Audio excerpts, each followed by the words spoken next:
안녕하세요. 정신과 의사들의 색다르고 명쾌하고 깊이 있는 캐릭터 분석 리뷰자들입니다.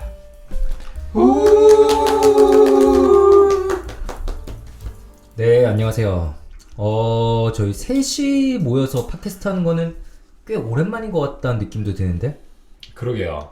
저희가 또 휴가 시즌을 거치면서 한 명씩 빠져서 두 명이서 진행을 하다가 오늘 모처럼 완전체가 모이게 되었습니다. 그러네요. 이거 사람의 마음이 되게 이기적이라고 방금 느낀 게 저는 제가 빠진 거 다 까먹고 있었어요. 동훈이가 막 이런 말할 때 야씨 니만 빠졌잖아 라고 이 말이 여기 목구멍까지 올라왔었는데 생각해보니까 비교적 최근에 저도 빠졌었군요. 네, 맞습니다. 그러네. 네. 네. 저도 빠졌나요? 규영이 빠진 적은 없는 것 같은데? 허경 선생님 빠졌어요. 뭐? 우리 둘이 뭐 했어? 안 빠졌나요? 아닌데. 그 제가 언택트란 안 했어요. 맞아요. 그거 저희가 둘이서 한 거 있었잖아요. 재수 실패하신 사연자분 이야기. 맞다. 그거 우리 가지고서. 아직까지 나 마음에 되게 걸리는, 너무 톡식하게 우리가 얘기해서 마음에 아직까지 걸리는데 그거 둘이 했었구나. 맞아요. 그런 게 있었군요. 그러고 보니까 네. 왜 이리 그날 우리가 좀 톡식한 날 했더니 좀 뭔가 잡아주는 규영이가 없었구나. 버퍼 역할이 없어가지고. 네, 그 사연자분 혹시 이거 들으시면 네, 저희가 뭐 다 좋은 말씀 드리고자 하는데 네, 다소 좀 강하게 나간 날이었다. 잘 이해해 주셨을 거라고 생각을 합니다. 네, 말이 많이 샜는데 저희 리뷰자들 어떻게 좀 순항하고 있나요? 저희 리뷰자들 순위는 김지용 선생님만 검색을 하고 계셔가지고 네. 제가 확인을 못했는데요. 저는 뭐 순위 필요 없어요. 댓글만 읽어주셔도 됩니다. 그렇군요. 네, 댓글이 아예 없다면 어쩔 수 없지만 네. 근데 왠지 순위가 좀 궁금해. 너무 올라간 지 오래됐는데 순위 뭐 또 많이 떨어지지 않았을까요? 아, 그런 것 같습니다. 안 보여요, 지금, 차트에서? 네. 인기 프로그램에서 보이지가 않네요. 리뷰자들 100위권으로 밀렸습니다. 아, 정말요? 네, 102위네요. 리뷰자들 막 30위권, 20위권으로도 가서 약간 설렜었는데 너무 안타깝습니다. 아무래도 업로드가 자주 되지 않는다는 이 태생적 한계를 극복하기는 좀 힘든 것 같아요. 그러게요. 그런 것 때문이겠죠? 이게 뭐 일주일에 한 번 올라간다, 일주일에 2개 올라간다, 다르지 않겠어요? 그만큼 저희가 이제 고퀄리티의 방송을 지향을 하고 있는데 댓글이 있는지 한번 보도록 하겠습니다. 네, 네이버 오디오 네. 클립에는 한 보름 전에 달린 7월 29일에 달린 도토리님 댓글이 있습니다. 허경쌤 읽어주세요. 과정의 표현과 맞고 틀림으로 생각할 수 있겠지만 두 사람의 교감이나 주파수가 맞고 틀림으로 생각할 수도 있을 것 같아요. 영화는 보지 않았지만 흥미롭게 잘 들었어요 라면서 지금은 맞고 그때는 틀리다. 영화 리뷰에 댓글을 달아주셨습니다. 지금은 영화 보셨을지 모르겠네요. 이거 영화 진짜 봐도 재밌을 텐데 저희 얘기 듣고 보시면 아마 더 재밌을 것 같고요. 진짜 인상 깊게 남아있는 영화이긴 합니다. 네. 네, 저희가 이때 좀 대놓고 감독님 마음에 대해서 얘기도 했죠? 맞아요. 네. 네. 조심스럽긴 했는데 그래도 아예 얘기를 안 할 수가 없어가지고 맞아요. 하게 됐었습니다. 네. 아이튠즈에는 뭐 좀 댓글이 있나요, 오동훈쌤? 제가 오랜만에 참여해가지고 이 댓글이 소개가 돼 있는지는 모르겠는데 읽어드릴게요. 클레오 빡도라님의 댓글입니다. 빡도는 이 세상 쌤들 덕에 전전두엽 부여잡고 살아가요 라고 남겨주셨어요. 영화 속 인물들 해석이 신선하고 재밌어요. 생각지 못했던 부분을 발견할 수도 있고 제가 평소에 하던 행동과 비슷한 패턴 해석을 들으면서 이런 부분 때문이었구나 알게 되어 부끄럽고 앞으로 그러지 말아야지 다짐하기도 하고 여러모로 유익해서 좋습니다. 개인적으로 아가씨랑 블랙스완을 인상 깊게 들었습니다. 그리고 키워드 토크는 아마 이제 저희가 리뷰자들이 아니라 득태서 하는 것 같은데 길게 해달라라고 얘기도 남겨주셨고요. 인셉션하고 데몰리션 영화 한번 리뷰해 주시면 좋겠다라고도 남겨주셨습니다. 네. 그럼 저희 또 뭐 안 할 수 없죠. 언젠가 해야죠. 인셉션 근데 저희가 뭐 할 수 있을까요? 인셉션 너무나 또 심오한 영화이기 때문에 네. 정말 좀 많이 힘들었던 기억이 납니다. 또 한화로 힘들 것 같아요. 분량도 또 이제 방대하기 때문에. 네. 게다가 그거는 또 영화 전문적으로 리뷰하는 사람들의 의견도 되게 궁금하네요. 그러게요. 약간 자칫 리뷰자들 판 사랑의 기술이 되지 않을까? 뭔가 이 영화 해야만 할 것 같다라는 중압감에 골랐다가 네네네. 또 비슷하게 흐르지 않을까? 네. 자, 규영쌤 팬님께서 팟캐스트 듣기 위해서 쌤들을 원조는 팟캐스트로 알고 있는데 우주폰으로 바꾸다 보니 구독하지 못해 아쉬워서 겸사겸사 아이패드를 구매했네요. 바로 구독 결제부터 했네요. 이제 좀 살 것 같습니다. 라고 남겨주셨습니다. 와, 너무 감사합니다. 네, 저희의 큰 그림이 먹혀 들어왔어요. 구독, 네, 결제. 아이패드 구매. 저희에게 커미션이 오면 얼마나 좋을까요? 전혀 없답니다. 하나 구매할 대단. 때마다 3원씩. 그래. 저희와 애플 본사와의 계약서에 그런 내용은 안 들어 있었나요? 네, 전혀 들어있지 않았습니다. 저희에게 뭐 수정할 권리는 없었죠? 네, 계약서를. 네, 저희는 뭐 일방적으로 네. 네, 해주시면은 감사한. 저는 그 계약서에 약간 캘리포니아 막 적혀 있는 것만으로도 그때 막 손이 덜덜 떨려서. 네. 참. 네, 그리고 마지막 댓글입니다. 그쵸. 이거 안 읽을 수가 없네요. 허경 네. 선생님 한번 읽어주세요. 네, 땅땅 오리지널님께서 남겨주신 댓글이고요. 1N년간 갤럭시 유저 뇌부자들 구독하려고 이 아이폰으로 바꿨다고요. 유튜브 하는 또 다른 재미가 있네요. 팟캐스트도 잘 듣겠습니다. 라면서 영화 파스쿤 꼭 리뷰 한번 해주세요. 눈물로 부탁드립니다. 유유 해주셨어요. 네. 이렇게 부탁하시면 당연히 저희가 안 할 수가 없죠. 네, 네, 그래서 오늘은 영화 파수꾼을 보고 보겠습니다. 바로 준비해 보았습니다. 바로 준비했습니다. 저희 같은 네. 이런 사람들입니다. 네. 여러분께서 요청하시면은 바로바로 움직입니다. 네.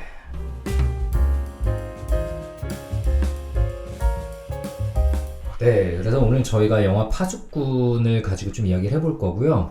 덕분에 뭐 재미있게 봤습니다. 전 이런 영화가 있는지 몰랐었는데. 그래서 바로 영화에 대한 이야기로 시작하도록 하겠습니다. 아까 말씀드렸다시피 오늘의 영화는 파수꾼이고요. 이게 어떤 영화인지 우리 허경 선생님, 영화 박사 선생님께서 좀 설명 부탁드리겠습니다. 네, 네이버 기본 정보 읽어드리겠습니다. 한 소년이 죽었다. 평소 아들에게 무심했던 소년의 아버지는 아들의 갑작스런 공백에 매우 혼란스러워하며 뒤늦은 죄책감과 무력감에 아들 기태의 죽음을 되쫓기 시작한다.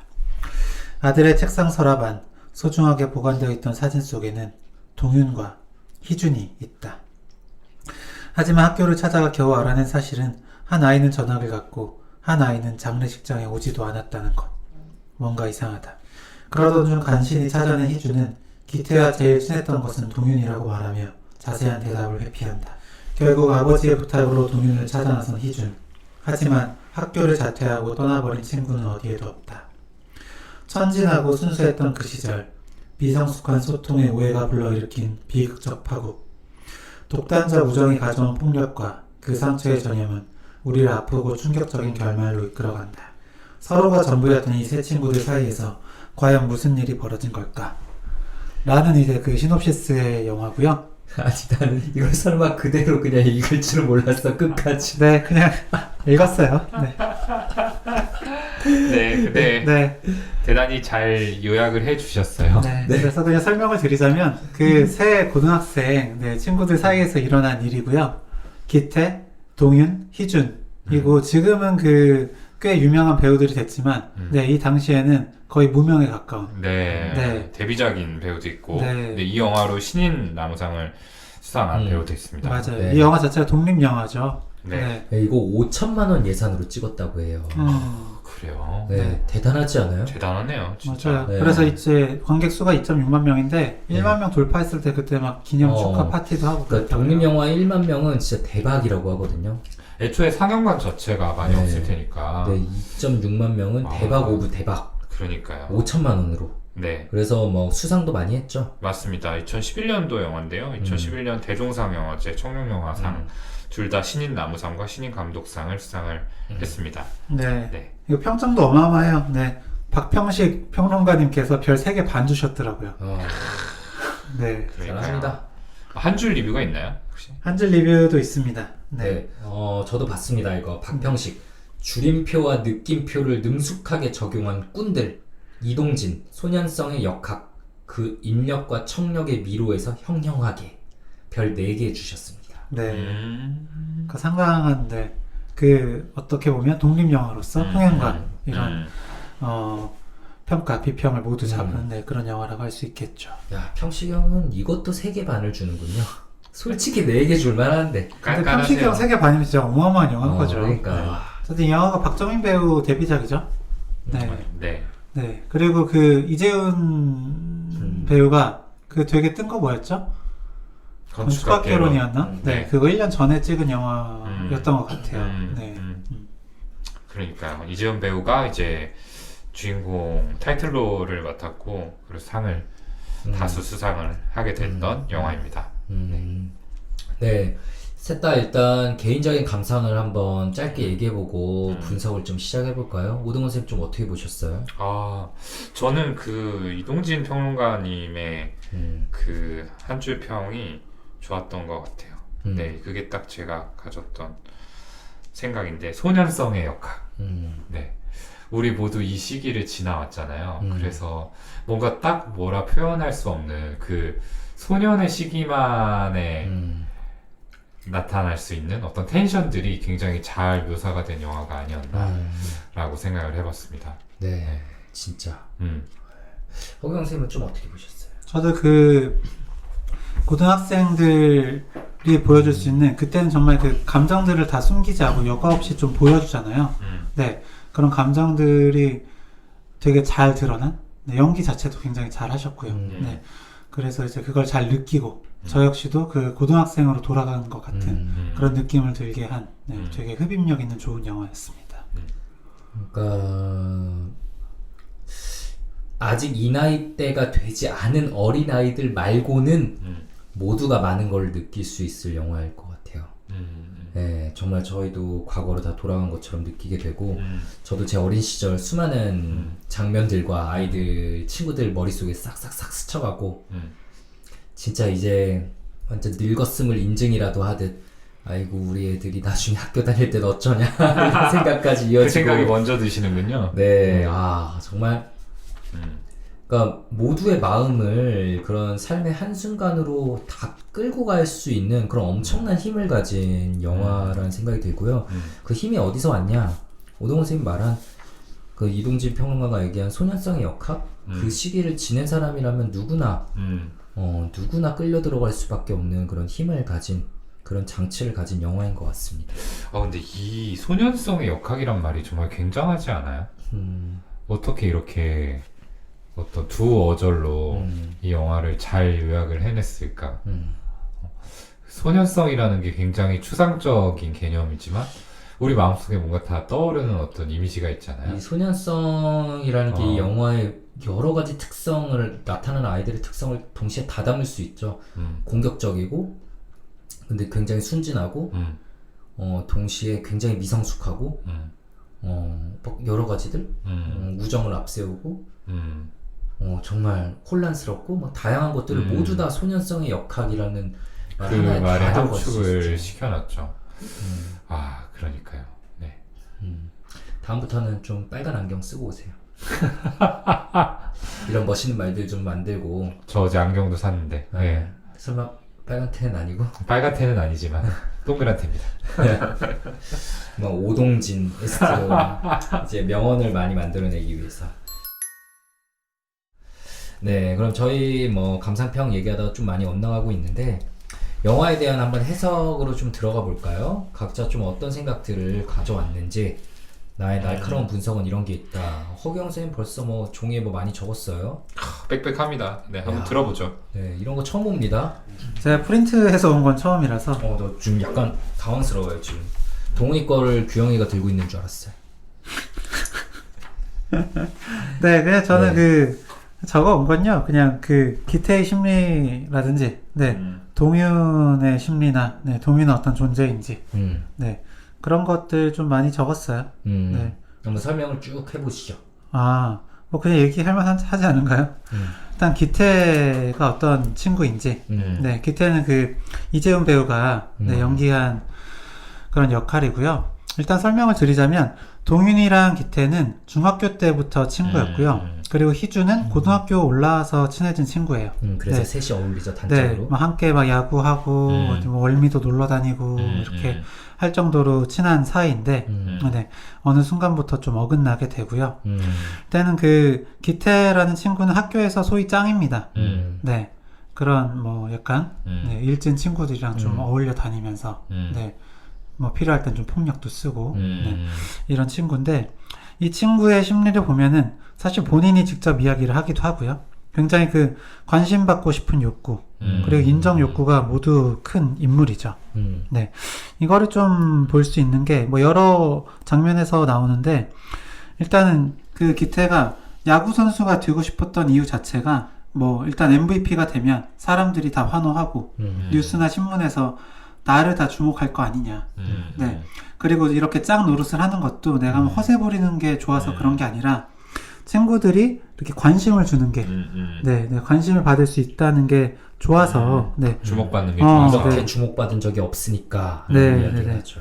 그래서 이제, 네, 좋다. 이런 부분들에서 이런 관심 욕구, 인정 욕구들을 좀, 네, 비칩니다. 네. 그렇죠. 왜 이렇게 강한 인정 욕구가 생겼을까에 대해서 생각을 해봐야 되는데 아무래도 가정 환경에서 맞아요. 이유를 찾지 않아야 될까라는 생각이 들어요. 기승전 가족은 저희가 좀 항상 피하고 싶은 얘기지만 영화에서는 너무 명백하게 보여주고 있어서 그렇죠. 사실은 영화에서 자세하게 묘사가 되지는 않습니다. 근데 처음에 이제 수면 위로 그 부분이 암시가 되는 게 그 친구들이 모여서 이야기를 할 때 그 기태가 뭔가 어떤 얘기를 꺼내자 아이들이 자기들끼리 이제 시선을 교환을 하죠. 네. 그 기태가 그걸 눈치채고 친구 중에 한 명을 불러가지고 너네 왜 아까 따로 시선 교환했냐 라고 윽박지르는 장면이 나와요. 죽을래? 네. 저는 장난 솔직히 싸대기 받고 싶죠. 맞아. 네. 그런 식으로 네. 이렇게 윽박지르는 장면이 나오는데 저는 좀 파라노이드한 거 아닐까. 맞아요. 네. 왜 갑자기 마치 이제 정말 그런 사이코시스에서 나오는 증상을 보여주려고 하나? 라고 생각을 했는데 이제 그런 게 아니었고 자기 영린을 찔린 거죠. 네, 그렇죠. 네. 그래서 이 친구가 하는 이야기가 기태 너는 가족에 관한 이야기가 나오면은 항상 주제를 다른 쪽으로 돌린다. 말이 없어진다. 얘기를 했었는데 네가 또 그러길래 우리끼리 눈빛 시선을 교환한 이렇게 거다. 한 거다라고 얘기를 합니다. 네.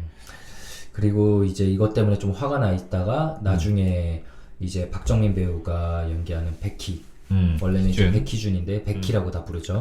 베키한테 그래 너는 집에 가면은 엄마가 밥 해주고 공부하라고 하겠지만 나는 일어나면 혼자다. 그래서 학교도 지각도 한다. 내가 말할 수 있는 건 여기까지다. 라고 굉장히 분노를 다물고 입을 앙다물고 분노를 억누르면서 얘기하는데 사실 정말 저희가 진료실에서 다들 많이 만나 뵙겠지만 이 어린 시절 부모님이 없다, 안 계시다, 한 분만 계시다 등등의 상처가 있는 분들은 어떤 분들은 이것도 아무렇지 않게 지나가는 분도 있지만 상당히 많은 분들이 마음속에 너무 큰 상처입니다. 너무 큰 상처고 정말 자신의 엄청난 결점, 약점처럼 생각하고 그래서 감추고 싶어 하시는 경우도 많고 또 많은 경우에는 여기서 좀 가정에서 안정감을 못 느끼는 만큼 교우 관계에서 그걸 대신 보상받고자 하는 강렬한 욕구가 있을 때가 많죠. 네. 그렇죠.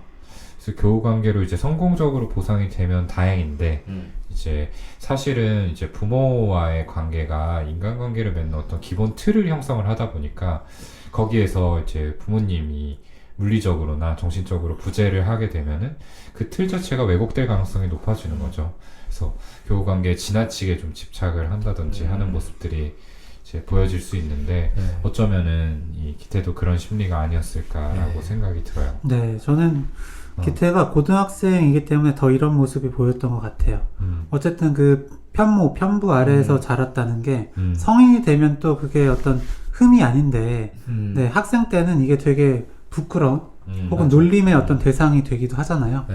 그러다 보니까 기태는 굉장히 그 인정받고 싶고 약한 모습을 보이면 안 된다라는 생각이 강한 인물이니까 더더욱 이런 거를 오픈하지 못했던 거죠. 네, 이런 걸 알게 되면 애들이 날 떠나갈 수 있어. 그러면 나는 집도 없는데 친구도 없으면 어떡해? 라는 이런 불안감이 기본적으로 깔려 있고 이런 불안감이 있는 상태에서 대인관계를 맺어서 아까 동훈이 말한 것처럼 집착하는 모습을 보이면 이게 대인관계에서 자기가 자연스럽게 을이 됩니다. 상대방이 느끼거든요. 얘는 나한테 좀 집착하네? 나한테 더 이렇게 뭔가 힘이 있고 선택권이 있네? 라는 걸 느끼면은 자기가 이제 대인관계에서 뭔가 약자가 되는 거예요. 그런 거를 기태는 많이 느꼈을 거고 근데 그럴 때마다 기태는 이거를 힘으로 그냥 극복해온 거죠. 억눌러버려서. 짓눌러버려서. 그렇죠. 근데 저는 한편으로 이제 드는 생각이 그 이제 내가 할 수 있는 얘기는 여기까지다라고 하면서 엄마가 안 계신다라는 사실을 제 친구들한테 오픈했잖아요. 베키하고 동현이가 있는 상황에서 얘기를 했는데 그 자체가 기태한테는 정말 큰 용기였겠다. 맞아요. 그리고 그게 반대로 뭔가 분노를 억누르면서 이야기하긴 했지만 그게 그만큼 이 친구들을 진짜 친구라고 네. 생각을 하기 때문에 자기 편이라고 생각을 하기 때문에 오픈을 한 거 아닐까. 저는 이따가 또 얘기하겠지만 기태라는 친구가 굉장히 용기 있는 친구입니다. 진짜 굉장히 용기 있는 친구고 매력적인 캐릭터고 그러니까 이 영화가 이렇게 또 호평을 받는 걸 거고요. 그냥 단순한 이런 뭐 불안, 좀 대인관계에서의 불안에 시달리는 분리불안이나 아니면 인정욕구에 시달리는 아이가 아니라 그걸 극복하려고 정말 노력하고 멋있는 한 발짝 나아가는 모습을 보여주는 친구죠. 네. 다만 표현이 너무 미숙하고 그리고 그 어떤 불안감, 공포를 그 컨테이닝 한다고 할까요? 그걸 이제 담아두기가 굉장히 어려운 친구예요. 그래서 문제를 좀 바로바로 해결하다 보니까 오히려 더 수렁에 빠지는 그런 모습도 좀 보여줍니다. 감정 조절 능력이 발달을 하지를 못했죠. 네. 사실은. 네. 그래서 베키하고 이제 틀어졌을 때 이거를 견디지 못하는 모습을 보여요. 맞아요. 사실 그렇잖아요. 감정이 풀리는 속도는 각자 다 다를 수 있는 건데 그게 뭔가 당장 이 불편한 관계가 해소가 되지 않으면 내가 너무 못 견디겠고 미치겠으니까 자꾸 상대방을 이렇게 다그치게 되는 거죠. 베키를 막 몰아붙이죠. 네, 베키를 몰아붙이는데 베키는 거기에 잘 호응을 해주지 않아요. 네, 그래요. 일단은 그 어떤 부분에서 이 둘이 좀 어긋나기 시작했던 거죠? 일단은 베키가 좋아하는 여학생이 있어서 고경이죠. 잘 이어주려고 기태가 야 우리 3대3으로 여행 가자 이러면서 여행을 가는데 하필이면 그 여학생이 기태한테 호감을 보내는 메시지를 굉장히 노골적으로 보내죠. 맞아요. 따로 음식을 막 퍼서 주고 계속 주고 근데 기태는 당연히 마음이 흔들렸을 겁니다. 거기 남자애들이 계속 그 얘기를 해요. 걔가 제일 예쁘잖아. 특히 되게 예쁜데? 라는 얘기를 하는데 되게 예쁜 애가 자기한테 좋아하는 신호를 막 보내는데 기태는 그 상황이 너무 불편해집니다. 왜냐하면은 베키랑 멀어지게 되니까. 그쵸. 그러고 싶지 않아서 그 여자애한테도 왜 이래? 너 베키가 질투하게 하려고 일부러 이러는 거지? 라는 멘트를 막 여자애한테 날려요. 그런데 베키는 이미 기분이 상하죠. 맞아요. 그래서 이제 다시 풀어주려고 3대3으로 이 베키라는 친구 집에서 모여서 이제 또 노는데 네. 그 기태랑 그리고 보경이라는 친구랑 단둘이 그 대화하는 장면을 베키가 보게 되고 네. 둘이 뭐 했냐 라고 하는데 결국 기태는 자세히 이야기를 하지 않죠. 그렇죠. 네. 근데 사실은 그 여자아이가 기태한테 고백한 자리였는데. 맞아요. 그렇죠. 뒤쪽에 나오죠. 네. 그걸 차라리 그냥 뭐 솔직하게 오픈을 했을 수도 있는데 네, 결국엔 사실 베키 마음을 생각해서 오픈 안 한 걸 거잖아요. 그러니까 걔가 나 좋다고 하더라. 근데 내가 거절했어. 라는 거 어쨌든 그 희준 베키한테도 상처가 되는 이야기이기 때문에 이야기를 안 했는데 베키는 그냥 뭐 도둑이 재발절인자더니 하면서 마치 기태를 뭐 범죄자처럼 네, 자신을 무시하는 그런 사람처럼 맞아요. 네, 이야기를 하죠. 여기서 불꽃이 팍 튀거든요. 그러니까 기태도 기분이 나빠져요 여기서. 그래서 베키한테 약간 야씨 너 뭐 하는 거야 이러면서 약간 막대하니까 베키는 너 왜 이렇게 날 아랫사람처럼 대하냐? 라는 식으로 마찰이 생겨요. 여기서 근데 기태는 왜 화가 난 걸까요 일단? 기태는 이제 뭐 자기 잘못이 아닌데 도둑이 재발절인다? 라고 하니까 마치 자기 잘못한 것처럼 하는 거잖아요. 근데 기태는 그만큼 네, 아까 얘기한 것처럼 네, 그런 인전 욕구가 강하고 네, 잘못을 지적당하는 게 되게 힘든 그런 인물이다 보니까 너 이거 네가 잘못한 거 아니야? 라는 메시지를 들었을 때 그게 확 자극이 됐겠죠. 저는 혹시 기태도 호감이 있지 않았을까 좀 생각을 했어요. 그 여학생에게 처음에 감정이 없었더라도 솔직히 그 나이 때 예쁜 여학생이 자기한테 좋다라고 하면 마음이 동할 수밖에 없거든. 근데 친구를 생각하는 강한 우정으로 그냥 자신의 마음을 짓눌렀어요. 그래서 자기는 이제 사실 친구가 나한테 고맙다라는 말이 나와야 되는데 오히려 자기를 범죄자 취급을 하니까 아니 나는 내 마음을 포기까지 했는데 이런 억울한 좋은 마음이. 기회를 포기했는데 라는 억울한 마음에 더 화가 날 수 있었겠다는 생각이 좀 들더라고요. 네. 그리고 실제로 도둑이 제발 저린 걸 수도 있죠. 그치. 네. 그러게요. 근데 사실 되게 어려운 상황인 것 같아요. 기태한테도 그렇고 백희한테도 그렇고 이런 상황에 놓여보신 적 있나요? 뭐 규영이야 뭐 사실은 어. 좀 많이 있었겠죠. 뭐 워낙 이제 출중한 외모를 가지고 있으니까. 허 교수님 또 남자고등학교 출신이니까 음. 혹시 뭐 비슷한 상황이 있지는 않았어요? 저는 네 남자고등학교에서 네 어. 이런 건 꿈도 못 꿨죠. 3대3 이런 거? 네 3대3 이런 걸 어떻게 합니까? 네 3대3 농구나 할 줄 알았지. 네 그런 건 이제 그 남녀공학 네. 나오신 두 선생님들이 네, 좀 경험하시지 않았을까 싶은데. 제가 일단은 오늘 녹음이 끝나고 규영이 고등학교 친구에게 한번 물어보겠습니다. 네, 분명히 얘기가 많이 나올 거예요. 네. 근데 뭐 두 분은 대학교 때 이제 예과 때부터 동기였는데 같이 미팅 나간 적 없어요? 저희 같이 미팅 나간 나 적 동원이랑 없는데? 없어요. 어, 한 번도 없습니다. 왜 서로 이렇게 뭔가 좀 있어 보이는 사람 견제한 건가? 그리고 정현이랑 굳이. 휴버랑만 셋이 나간 거 아니야 이거? 굳이 자기가 우리끼리 제일 나가서 돋보이려고? 서로 깎아먹지 말자. 네 그리고 이미지가 음. 뭐 저희는 전공의 때도 좀 겹친다고 했기 때문에 네 이미지 겹치는 사람끼리 나가서 별로 좋을 게 없었을 거예요.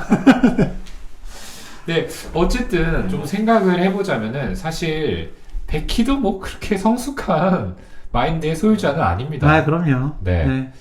그거 뭐 뻔히 이렇게 친구를 좋아하는 것처럼 보이면은 조금 더 쿨하게 야, 걔 너 좋아하는 것 같은데 줄이 잘해봐라 라고 할 수도 있는 거 아니겠어요? 네. 근데 기분 나쁜 티는 상당히 다 내죠. 저는 그렇게 한 적은 있던 것 같아요. 그런 식으로. 친구한테. 네. 어떻게? 근데 사실 제가 좋아한다 뭐 이런 얘기는 하지 않았었는데 네 친구가 그 친구랑 이미 막 너무 잘 되고 있는 거예요. 네 그래가지고 그냥 잘해봐라 하면서 네, 좀 미래줬던 적은 있죠. 한 2차례 정도 있었던 것 같아요. 지금 생각해보니까. 그러니까 백희도 좀 만만치 않은 친구다. 원래 뭐 친구 관계가 이런 걸로 좀 어릴 때 흔들릴 수 있죠. 저도 네. 생각해보면 고등학교 때 친했던 친구와 좀 이런 걸로 좀 흔들렸다가 네. 또 그 친구가 얽힌 다른 문제로 또 흔들렸다가 지금은 아주 잘 지냅니다. 아. 그 친구 결혼식 사회도 봐주고 흔들리는 점. 네, 어쨌든 이 대목에서 이 일이 문제가 됐던 거는 사실 그 전부터 두 사람의 관계가 그렇게 평등하지 않다라고 이미 특히 백희 입장에서는 느끼고 있었기 때문이 아닐까라고 맞아요. 생각이 들어요. 내가 네 꼬공이냐라는 말은 사실은 그런 뉘앙스를 좀 느끼고 있었기 때문에 그거에 대한 반발감으로 나온 거겠죠. 그렇죠. 그러니까 이 일 때문에 이제 수면 위로 딱 드러나서 표출이 된 거지. 네. 사실 원래는 가지고 있던 본심이 튀어나온 거다라고 봐야 되는 거죠. 그게 이제 참 중고등학교 때 남자 아이들의 참 신기하게 전국 어느 학교에나 있을 법한 힘의 서열화라는 게 있잖아요. 그 묘한 서열과 그룹이 있어요. 그죠? 대충 얘랑 얘는 마치 포켓몬처럼 아니 다들 싸우는 걸 본 적도 없는데 그러니까 평생 얼추- 싸운 적도 없는데 등급이 있어. 얼추 비슷해. 그 비슷한 등급이야. 포켓몬이 따어올리네. 그리고 얘 윗급으로는 좀 붙이긴 뭐해. 뭐 약간. 그리고 애들도 다 당사자들도 그런 걸 알고 있어서 선을 좀 넘지 않는 그런 것들이 있죠. 맞아요. 이게 그 몇몇 장면들에서 좀 나오는데 일단 동윤이랑 기태는 말씀드렸듯이 중학교 때부터 친구거든요. 네. 근데 보면 이제 중학교 때는 동윤이 좀 더 셌던 것도 같아요. 그런 대목이 그래서 나옵니다. 동윤이가 기태한테 야 너 많이 컸다. 그랬더니 야 내가 뭐 예전 같은 줄 아냐고. 이제 네. 너 나한테 안 된다. 네 이런 얘기도 하고요. 그러고 또 이제 기태가 이제 사실 어떻게 보면 그 밑으로 드는 꼬붕처럼 드는 그 친구 중에 재호라는 친구가 있는데 네 재호가 그 기태랑 동윤 사이를 막 이제 끼어들려고 하면 네 되게 무시하죠 동윤이가. 너한테 얘기하는 거 아니다. 아닌데? 저리 가라. 어. 무슨 말죽거리 잔혹사의 햄버거 그치. 포지션. 딱 그 포지션. 네. 노리고 만들었죠. 그러니까요. 네. 그래서 아마 동윤이랑 기태는 동등하거나 오히려 동윤이가 약간 위였던 네, 그런 관계였는데 네, 베키는 보면은 네, 중간중간 이렇게 좀 아래 재호와 좀 비슷한 약간 네네네 그런 포지션 정도에서 좀 놀기도 하고 그리고 기태가 되게 머리 만지면서 이제 그때도 많이 컸다? 이런 식으로 얘기하는 거거든요. 근데 고등학교 때 생각하면 이거는 약간 진짜 분명히 이게 위에 있는 사람이기 때문에 할 수 있는 그런 행동이기도 해. 약간 어떻게 근데 이 영화 내에서도 기태가 이제 막 이런 얘기 하잖아요. 나중에 막 재호가 너 나중에 기태가 얼마나 미쳐갔는지 아냐 뭐 이런 식으로 얼마나 폭주했는지 아냐 식으로 얘기하는데 영화 내에서 기태도 변해가는 게 보여요. 처음에 기태가 이 베키를 탁 뺨을 때렸을 때 다른 친구들 나중에는 영화에는 완전 꼬붕처럼 나온 친구들이 처음에 와서는 바로 베키를 보호해주고 기태를 탁 밀쳐넣으면서 떨어뜨립니다. 쉽게 영화 후반부에서는 상상도 할 수 없는 행동이에요. 근데 처음에는 그래 거의 다들 동등한 사람인 것처럼 너 뭐해 이러면서 밀어내기까지 하거든요. 그런데 이제 기태는 이 베키와의 관계가 무너지면서 자기 마음이 불안해질수록 공격성이 드러나고 그러면서 친구들을 점점 자기 밑으로 서열화시키게 되고 그러니까 친구들이랑 사실 더 멀어지게 되고 이런 것들이 영화 내에서 조금씩 진행되는 게 보이죠. 그렇죠. 그러니까 핵심은 그건 것 같아요. 이 관계 불안에 대처하는 방식이 기태는 다른 사람의 위에 서는 것, 그 힘으로써 우위에 서는 것이었던 거죠. 그 힘을 통해서 종속시킴으로써 이 사람을 내 옆에 두고자 했던 건데 사실은 이제 그게 어느 순간은 더 이상 가능하지 않았던 거고 그러면서 이제 기태의 세계에 균열이 생기기 시작했다. 그리고 그걸 낸 게 베키다. 이렇게 볼 수 있겠네요. 그래요. 말씀드리면 그걸로 이제 시작을 해서 결국 그 가족 이야기 하는 걸로 눈빛 교환한 데서 네, 한 번 더 이제 핀트가 상하고요. 네. 그다음에 마지막으로 좀 틀어졌던 거는 사실 이미 좀 때리고 싶었던 것 같아요. 네. 그러면서 그 담배 피우는데 베키한테 야, 너 우리 담배 피우는데 망 좀 봐. 라 그랬더니 얘가 내가 꼬붕이냐 하면서 되게 그거 싫어하죠. 근데 뭐 장난이야 막 그랬는데도 표정을 풀지 않으니까 네, 그때부터 이제 때리기 시작하면서 네, 둘 사이가 어쨌든 일단 네, 한번 확 틀어집니다. 네. 그 뒤에 이제 진행되는 게 좀 너무 아쉬웠어요. 저는 이제 고등학교 친구 사이에 물론 이제 그러면 안 되지만 이렇게 한번 싸울 수도 있을 거는 같은데 어쨌든 기태 입장에서 되게 미안하죠. 근데 미안한 마음을 또 직접적으로 표현은 못해. 왜냐면 또 아이들 앞에서 내가 잘못했다는 걸 이야기하는 건 또 되게 부끄럽고 약한 사람이라는 걸 증명하는 것처럼 되기 때문에 얘기 못 하거든요. 그러면서 이제 세게 얘기하죠. 야 씨발 미안하다. 뭐 내가 이렇게까지 했으면 좀 표정 좀 풀어라.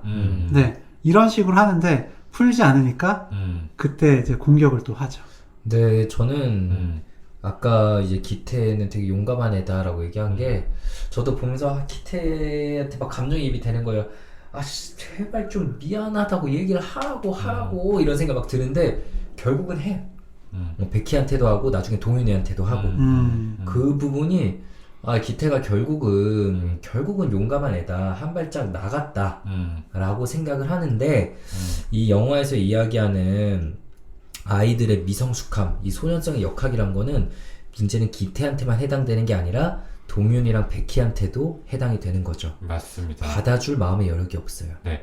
사실은 저희는 약간 치료자의 입장에서 이 기태를 바라봤던 것 같기도 해요. 지금 우리가 보는 관점들의 이야기를 하다 보니까. 그러니까, 이전, 과거의 기태보다는 분명히 성장했구나. 그렇다면은 이건 앞으로 나간 거다. 칭찬받아야 될 일이다. 라고 생각을 하는 건데. 네, 그쵸. 네. 그런데 친구들은 사실은 치료자가 아니니까요. 네. 맞아요. 그런 대목이 나와요. 베키가 이제 나중에 결국 전학을 가게 되면서 본인의 본심을 막 쏟아내듯이 얘기를 하는데 네가 그렇게 대단하게 생각하는 자존심 나도 한번 부려봤다. 뭐 이렇게 얘기를 하죠. 생각해보면 그래요.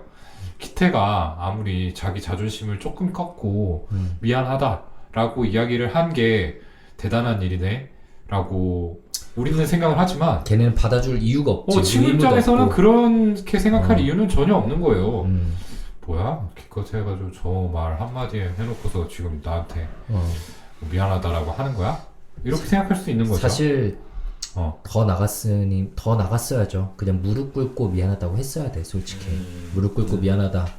좀 용서해달라라고 했어야지 회복될까 말까 한데 너무 끝까지 그 가오를 내려놓지 못한 거고. 그쵸. 가오를 네. 내려놓지 못했어요. 이게 학교 때 솔직히 맞아본 사람들 엄청 많을 거예요. 학생 때 맞아본 사람들 엄청 많을 건데 누군가에게 그분들은 아마 영화를 보면은 다 여기서 기태 편을 들기는 절대 어려울 거예요. 아무리 기태가 매력적인 캐릭터라고 해도.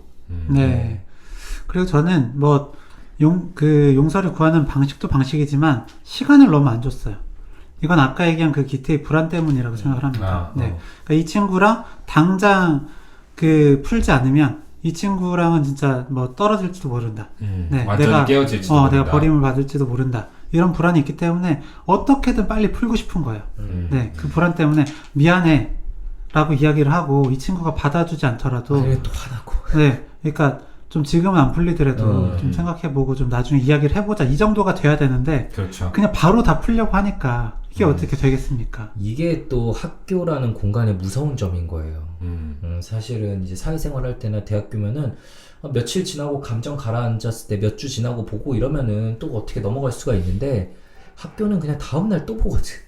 하루 종일 보고. 그러니까 이제 기태는 그걸 아까 도훈이 말한 것처럼 마음속에 컨테이닝 하고 있을 수가 없어. 그 불안을. 교영이 말한 것처럼 얘가 나한테 너무 소중한데 막 안절부절하는 거죠. 빨리 해결해야 되는데 어쩌지. 사실 마음이 제일 약한 건 기태였던 거죠. 그러니까요.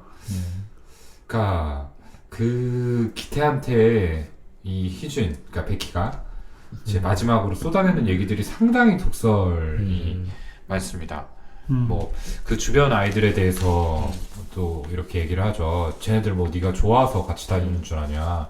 너랑 같이 다니면 학교 생활 편하니까 대충 너한테 맞춰주면서 이렇게 다니는 거지. 너 좋아하는 애 한 명도 없다. 뭐 너 친구 한 명도 없다. 그러니까 이런 식으로 얘기를 하게 돼요. 네, 저 새끼들 다 마찬가지야. 너 친구라고 생각해서 네 옆에 있는 거 아니야. 착각하지 마. 너랑 학교 다니면 편하니까. 뭐라도 된 것 같으니까. 네, 나도 너 친구로 생각해 본 적 한 번도 없고. 뭐 그렇게 얘기를 하죠. 네.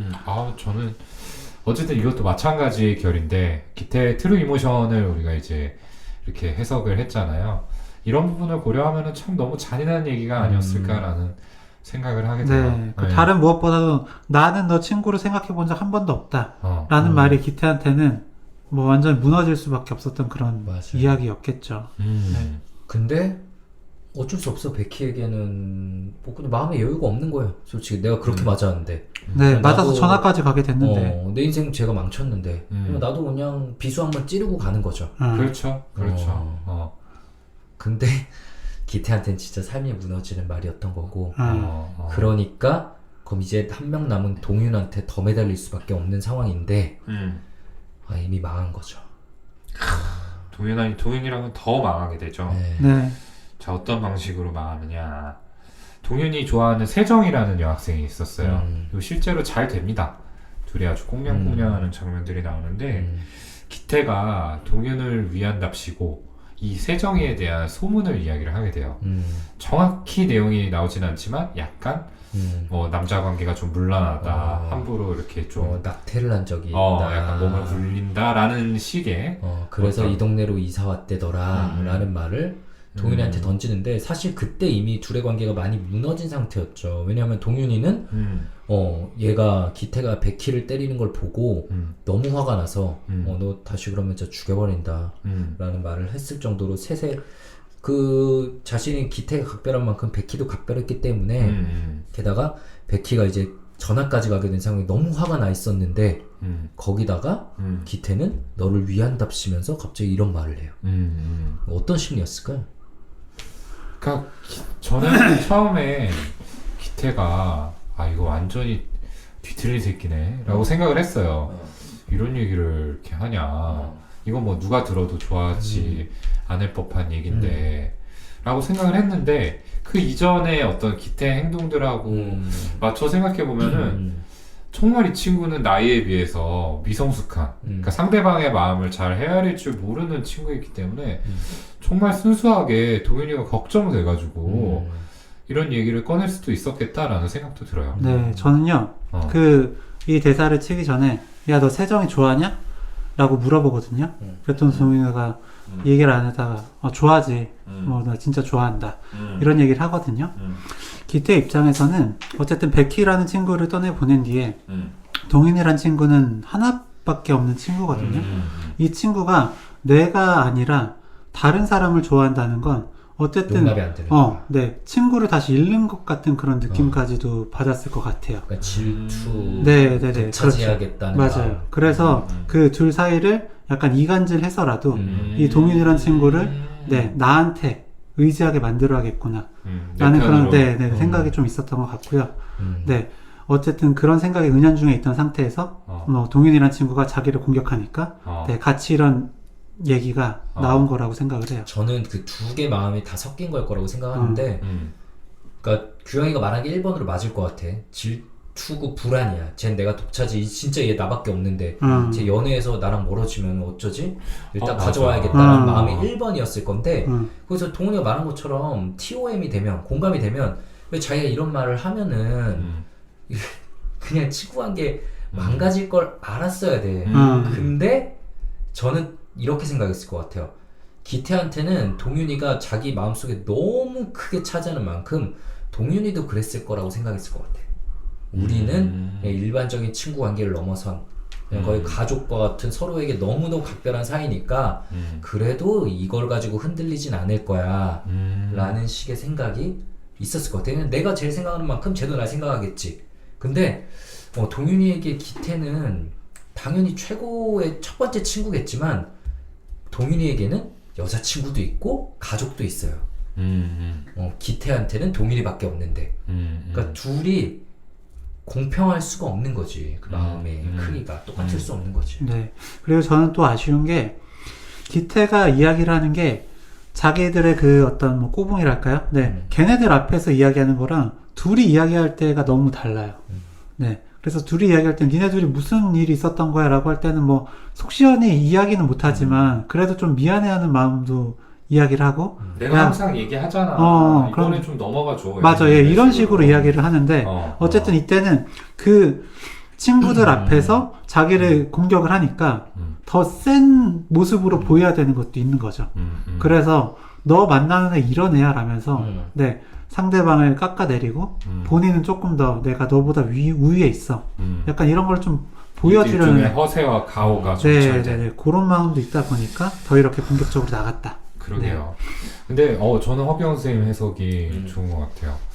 저는 그렇게까지는 연결짓지는 못했는데 실제로 이 나이 때 보면은 굉장히 좀 그 친구가 여자친구가 생겼다라고 했을 때 정말 복합적인 감정이 들어요. 이거는 정말 그 시기를 통과해본 사람들만 알 거예요. 네. 뭔가 축하할 일이고 좋은 일인 건 맞는데 이놈이 근데 이거를 내가 질투를 하는 게 굉장히 이상해.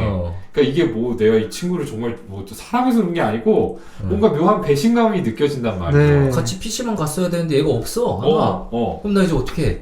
맞아요. 그리고 그럴 때 실제로 서운하다고요. 상실감을 느끼는 거죠. 근데 진짜 그것도 소년성의 역학이야. 맞아요. 네. 근데 정말 기태가 그런 마음일 수 있었겠다라는 생각이 들어요. 네. 근데 이후에 이제 벌어지는 일이 어떻게 보면은 조금 끔찍한 일이 벌어지죠. 이건 역시 정확하게 묘사가 되지는 않는데 이후 장면이 이제 세정이가 뭔가 동윤이가 이런 소문들을 듣고 떠날 것을 약간 알아차리는 것 같은 그런 장면이 나오고요. 동윤이가 태도가 평소랑 다르니까 그쵸. 불안해서 동윤이가 평소에 아끼는 시계를 자신에게 달라고 하죠. 네. 그래서 왜 너 이거 내가 아끼는 거 알잖아. 그러니까 이걸 내가 가지고 있으면 다음에 너가 날 만나줄 거니까 라고 말하는 부분이 이 세정이라는 친구가 얼마나 세정이도 분리불안에 시달리고 있나를 좀 보여주는 장면이죠. 그러니까 사실 함부로 추측하기는 어렵지만 그 기태가 했던 말의 일부는 사실일 수 있고 세정이가 어쨌든 전 동네에서 상처가 있었을 수 있다. 그래서 지금 동윤이에게 굉장히 매달리는 마음인데 얘도 나를 버린다니라고 절망적으로 느끼는 상황이 온 거죠. 그렇죠. 그리고 그 다음 씬에서 세정이가 이제 병실에 누워있고 동윤이가 이제 몰래 그 모습을 지켜보면서 울고 있는 모습이 나와요. 네. 아마 스토리상 동현이는 기태를 의심을 했던 것 같아요. 기태가 이제 세정이한테 이런 소문을 동현이가 알고 있다라는 거를 넌지시 좀 말하지 않았을까라고 의심을 한 상태로 기태를 찾아가게 되죠. 근데 아마 기태는 안 했던 것 같아. 이거 네. 어떻게 생각하세요? 저도 안 했다고 생각해요. 왜냐면 또 이제 그 한바탕 싸우고 난 뒤에 이제 그 동윤이가 떠나갈 때 기태가 마지막에. 오해야 오해 막 이러거든요. 저는 그게 그 맞아. 트루 이모션이라고 봤기 때문에. 저도요. 네. 근데 어쨌든 동윤이가 화가 나서 기태를 찾아가서 기태가 친구 무리들과 있는데 기태를 막 때리죠. 근데 기태가 거기서 그냥 다 맞아요. 네. 일방적으로 맞고 그래서 기태의 이제 부하들이 동윤이를 막 단체로 밟으니까 그 부하들에게 니네 뭐 하는 거냐고 멈추라고 이러면서 걔네는 야 뭐 네가 맞으니까 도와주는 거였는데 라는데 니네 다 꺼져버리라고 하고 동윤이와 둘만 남았는데 거기서 오해야 오해 라고 얘기하지만 동윤이는 당연히 눈이 뒤집힌 상황이죠. 자기 여자친구가 입원해 있는데 아마 자해나 자살 시도를 해서 그렇게 된 거겠죠. 그래서 그 상황을 떠나버리고 이제 정말 기태에게는 아무것도 남겨진 게 없는 거죠. 자기 부하들도 자기가 떠나버렸으니까 떠나버렸고 네, 그리고 자기가 맞고 쓰러지는 모습도 보여줬고 베키는 떠났고 동윤이도 떠났고 이 부분도 참 안타까운 게 그냥 명확하게 말을 했으면 되는 건데 역시나 그놈의 허세와 가오 때문에 네. 약간 그냥 안 했다 내가 이렇게 얘기했으면 될 문제를 네. 했으면 어쩔 건데 맞아. 굳이 그런 식으로 얘기를 해가지고 문제를 키워요. 그러니까 진짜 미숙하다. 네. 진짜 이게 참 그놈의 소년성 자꾸 찾게 되네요. 네, 저희가 또 잠깐 지나가면서 얘기를 못했는데 이제 베키가 어쨌든 전학을 갔는데 기태는 찾아갑니다. 그쵸. 네, 베키 집 앞에 찾아가서 학교 잘 다녀라 라면서 자기가 되게 아끼는 그 오래된 야구공을 선물로 주고 오죠. 그런 거 보면 그 안에서 나름 성장을 해가는데 동우이가 말한 그놈의 소년성 계속 발목을 잡게 되는 거죠. 이렇게. 그러게요.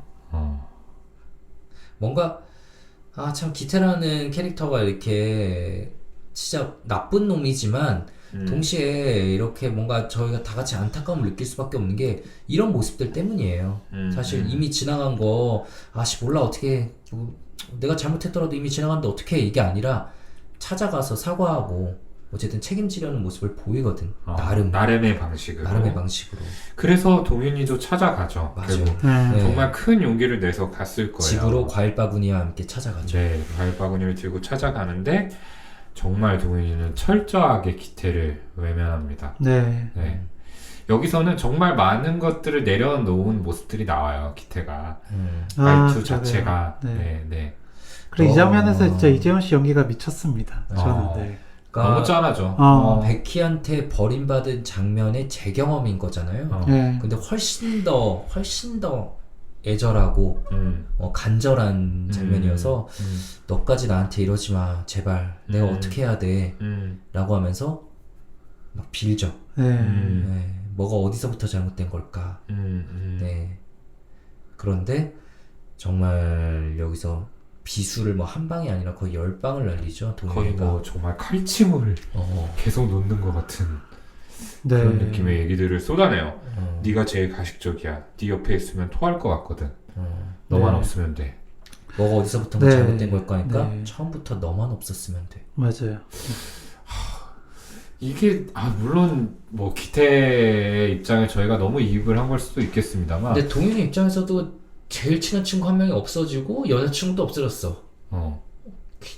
동윤이 입장에서도 너무 화날만 하지만 이렇게까지 얘기를 했었어야 됐나. 그러니까 뭔가 전후 관계가 명확해지지 않은 상태에서 굉장히 좀 감정적인 얘기가 아니었나라는 영화에서 동윤이가 들거든요. 가장 어른스러운 사람이고 가장 성숙한 사람인데도 불구하고 그냥 감정이 완전히 휩싸인 상황인 거죠.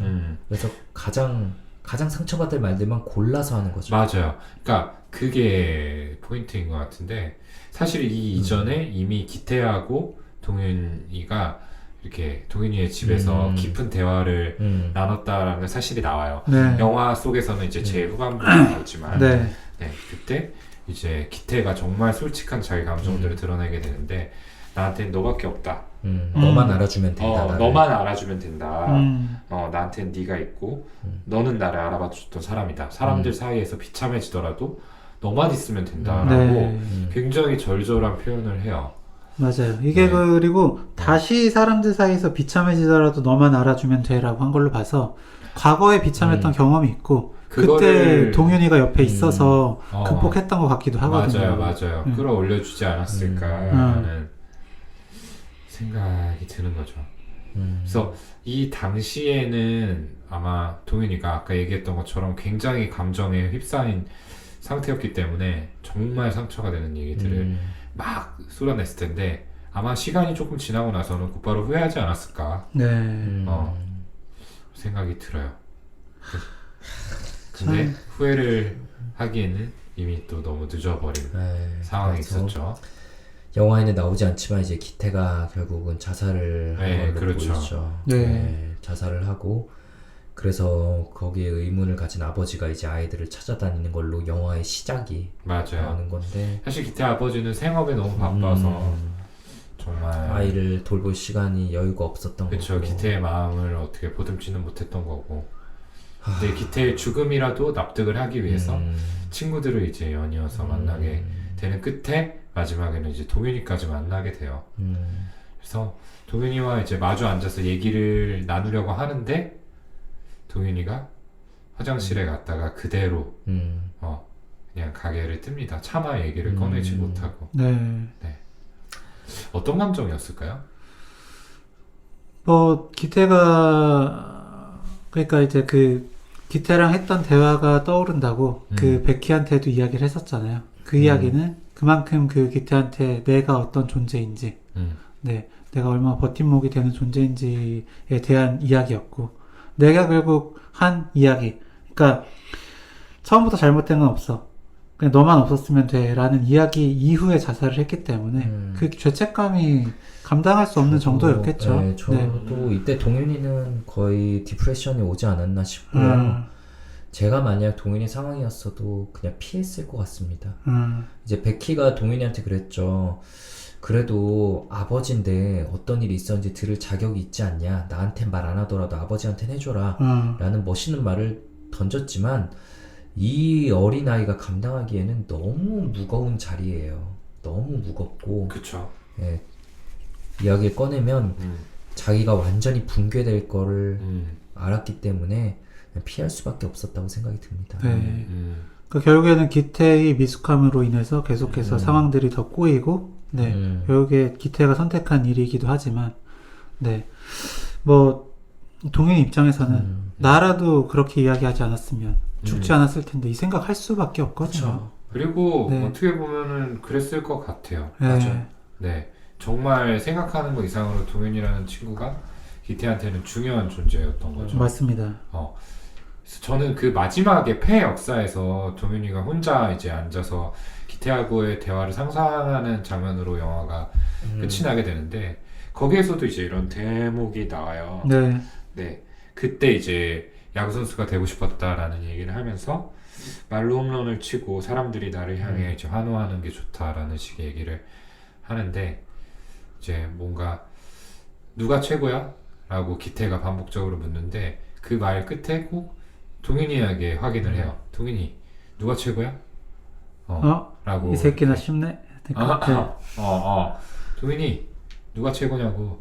그러니까 결국에는 많은 사람에게 인정을 받고 싶어 했지만 그 중에서도 가장 소중한 존재인 동윤이한테의 인정이 정말 기태한테는 중요한 요소가 아니었을까 싶고 그래서 그만큼 그게 깨어졌을 때 완전히 무너지고 만 것이 아닌가 라는 생각이 들어요. 네, 맞습니다. 참, 뭐라 그럴까.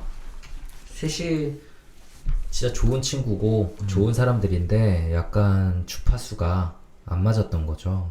궁합이 안 맞았던 거라고 할 수 있는데 진료실에서 되게 자주 드리게 되는 설명이 뭐냐면 결핍이 있을 때 항상 뭔가 용수철이 눌려있다가 팍 올라가는 것처럼 과도한 기대치와 소망을 가지게 되잖아요. 연인이든 친구에 대해서든. 그래서 그 기대치를 가지고 바라보면 상대가 모두 다 부족하거나 모두 다 나쁜 사람이고 모두 다 그만큼 자기를 좋아해주지 않는 존재들이기 때문에 항상 이제 공허하고 뭔가 다 부족해요. 네, 그래서 연애도 잘 안 되고 대인관계도 잘 안 되고. 근데 기태 눈에는 좀 그랬던 거죠. 자기가 가지는 기대치만큼 얘네도 자기를 대해주길 바랬는데 백희는 그럴 이유가 없고 무슨 마음인지도 모르고, 동윤이는 그게 무슨 마음인 줄 알고 좀 맞춰주려고 노력했는데 자기가 무너질 땐 더 이상 그럴 마음의 여유가 없었던 거고. 나름 노력했지만 참 이게 어쩔 수 없는, 그러니까 모두가 노력했고 모두가 크게 잘못한 건 없는데 참 누가 잘못한 건 없어도 이런 사건이 일어나게 되는 일들을 우린 참 많이 보게 되죠. 네. 그리고 주영 형이 얘기한 것처럼 이미 기태가 제일 싫어하는 거는 가식, 네, 위선, 이런 거였죠. 세상을 이미 그렇게 보고 있거든요. 그렇게 보고 있다 보니까 그 오래된 네, 우정을 함께한 시간이 많은 그런 친구조차도 너 친구로 생각해 본 적 없어 라고 했을 때 그 말을 더 믿었을 겁니다. 네, 가식으로 이미 봤기 때문에.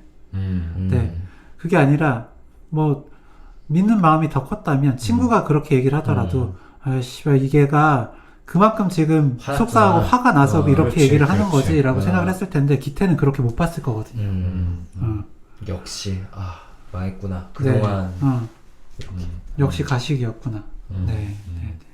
정말 미성숙과 미성숙이 만나서 빚어낸 어떤 불협화음이 아니었나. 네. 맞습니다. 네. 그래서 저는 이제 그 마지막으로 이 제목이 왜 파수꾼일까? 네, 라는 생각을 좀 했었는데 혹시 왜 파수꾼일지 생각을 해보셨나요? 왜요? 저도 아까 그냥 영화 얘기를 하다가 중간에 생각을 해봤는데 잘 모르겠더라고요. 네. 네. 뭐, 이게 뭐 감독이 호밀밭의 파수꾼을 좋아해서 네, 거기서 따왔다 라고 하는데 저는 그걸로 좀 생각을 해봤는데 호밀밭의 파수꾼 보면은 주인공이 이제 홀든 콜필드인데 네, 이 인물도 가장 싫어하는 게 위선자, 사기꾼, 가식적인 거 이런 거고요. 그만큼 이제 가식을 싫어해서 영화나 연극도 네, 싫어하는 그런 인물이거든요. 네. 그래서 이제 그 홀든 콜필드가 이제 학점이 안 돼가지고 네, 이제 뭐라 그러죠? 네, 꽈락하나? 그래가지고 이제 잠깐 학교를 떠났다가 이제 가출했다가 이제 돌아오게 되는데 그 과정에서 결국 돌아오게 되는 게 여동생 피비 때문이거든요. 네, 계속해서 믿어주고 지지해주는 그런 존재가 있었기 때문에 이 홀든 주인공은 이제 돌아올 수 있게 되는데, 여기서 보면은 기태가 홀든이고, 네, 동윤이 피비와 같은 그런 존재가 아니었을까. 네, 그러니까 뭐 심리적 안정기지라고도 할 수 있는 것 같고요. 파수꾼이라는 그런 존재는. 다만 아쉬웠던 게 동윤이 피비와 같은 그런 대상으로 계속 남아주진 못하고, 네, 이게 깨어지게 되면서 안타까운 이제 자살로 끝나게 되는 그런 점이 조금 다르긴 하지만 어쨌든 서사는 좀 비슷하게 흘러가기 때문에 파수꾼이란 좀 제목을 지은 게 아닐까 그렇게 생각을 해봤습니다. 그러니까 관계를 지킬 그 능력이 모두에게 없었죠. 네. 네, 뭔가 한번 참거나 자기를 희생하거나 이런 용기가 있어야지 되는데 그게 모두 다 부족했고, 아까 동훈이 말한 것처럼 미성숙의 향연인데 본 사람들 마음속에 이렇게 크게 울림이 있고 계속 기억에 남을 수밖에 없는 게 모두 다 이 미성숙의 시기를 거쳤기 때문에 이 느낌을 알거든요. 우리 다 이런 정도는 다르지만 이런 류의 경험이 있을 거예요. 전 있어요. 네. 그래서 지금도 해소되지 못한 채 옹이처럼 어딘가에 박혀있는 그런 상처가 다들 있을 겁니다. 맞아요. 네. 좋습니다. 네. 자, 오늘은 영화 파수꾼을 가지고 이야기를 나눠봤습니다. 이 방송 들으시는 청취자분들께서는 어떻게 보셨는지도 너무 궁금하고요. 사실 아주 유명한 영화, 뭐 유명한 영화죠. 유명한 영화지만 어떤 상업 영화가 아니기 때문에 아직 보지 못하신 분들도 많이 계실 거라고 생각해요. 모든 OTT에 다 있습니다. 네.